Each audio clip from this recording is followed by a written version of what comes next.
Leon Kennedy wasn't always one of the most dangerous operatives in the world. The first time we see him, he's a 21-year-old rookie police officer driving into Raccoon City for his first day on the job. Within hours, the entire city is overrun, and inside the police station, he's being hunted by something he can't even fight, a tyrant. At that point, Leon isn't winning, he's not in control, he's just trying to survive. But years later, he comes back to that same place, faces that same kind of monster again, and this time, he doesn't run. Because Leon's story isn't just about getting stronger, it's about what happens when someone survives something that should have broken them, and then spends the rest of their life preparing for it to happen again. This is the full evolution of Leon Kennedy. Leon arrives in Raccoon City thinking it's a normal first day. Instead, he finds a city collapsing in real time. He meets Claire Redfield, a civilian searching for her brother, and together they make their way to the Raccoon City Police Department inside the RPD. Leon meets Marvin Branagh, a wounded officer who's still trying to hold the station together. Marvin gives Leon his first real responsibility: survive and help anyone he can. And that moment matters, because it's the first time Leon is forced to act like a real officer in a situation no one could have prepared for. But everything changes when the Tyrant appears, a massive, nearly indestructible bioweapon sent to eliminate survivors. It stalks Leon through the police station, breaking through walls, walking through gunfire, relentless, and Leon can't stop it. This is the moment Leon realizes something important. Not every enemy can be beaten. So instead, he learns how to survive. He starts using the environment, keeping distance, staying calm under pressure. But even then, he still can't save everyone. Marvin eventually turns, the station falls, and Leon is forced to leave people behind, and that failure stays with him.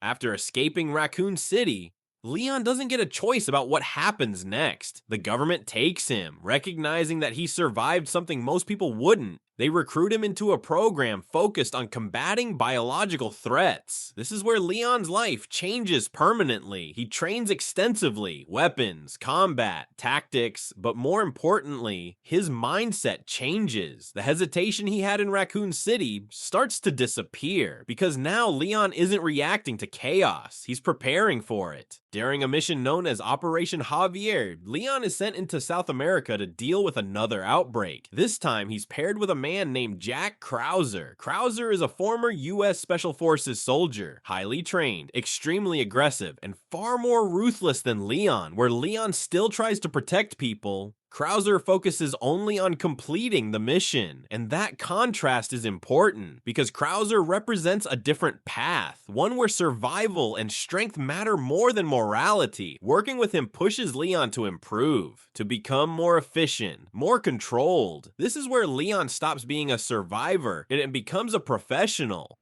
By the time of Resident Evil 4, Leon has fully transformed. He's now a government agent sent to rescue the president's daughter, Ashley Graham. He's deployed alone into a remote village in Spain, and almost immediately, he's surrounded by hostile villagers infected by a parasite called Las Plagas. These aren't mindless zombies. They think, they coordinate, they hunt, and Leon handles it. This is where his full skill set is on display: precise shooting, constant movement, close quarters control, and then he encounters Krauser again. But this time, Krauser has changed. He's enhanced himself, trading his humanity for power, and their fight becomes more than just survival. It's a clash between two different philosophies. Krauser chose power at any cost. Leon didn't. And when Leon defeats him, it proves something important. He didn't just get stronger, he stayed human.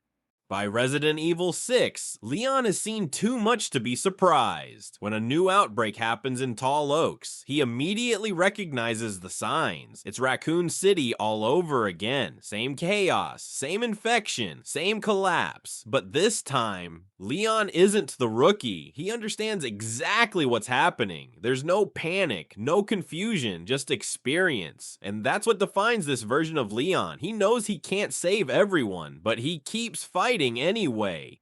And then we reach the most important moment in Leon's entire story. He returns to Raccoon City, the place where everything began, but this time, He's not the same person walking through the RPD again. It's not just another mission, it's memory, the hallways, the station, the people he lost, Marvin, and almost immediately, he's forced to face it again, another tyrant, but this time, he doesn't run. He understands it, moves with control, stays calm. The same kind of monster that once hunted him is now something he can fight. And then comes the commander, a masked operative, highly trained, efficient, someone who fights like a human, but with the precision of something much more dangerous.